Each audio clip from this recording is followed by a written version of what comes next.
step 7 of the NOTDivorce system. And I created the NOTDivorce system and I successfully used it in my own California divorce to avoid getting slaughtered. So we're signing the agreement now.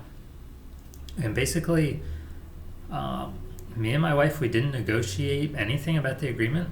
So it was about a month between when she got started when we signed the agreement. We didn't talk. The only thing I remember is reading it to her, the full thing, and that was it.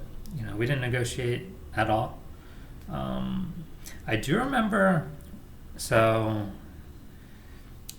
sign it, you and your wife, you have to both have your IDs, and you go to the notary, which, maybe they have an office, maybe not, maybe it's at their house. And I remember we pulled into the parking lot, went to the commercial building, commercial tower. A notary had an office there. And I remember right when we parked, actually parked on the side of the road. This was LA.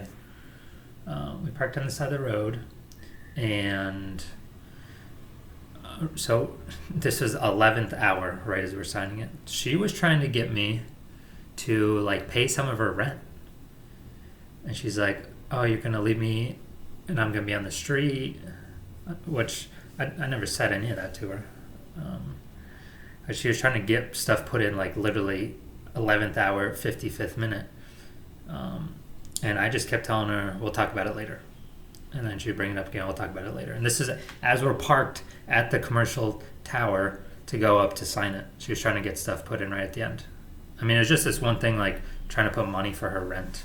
And at the end, I said, we'll talk about it later. I didn't tell her no. I didn't tell her yes. I said, we'll talk about it later. We'll talk about it later. We'll talk about it later.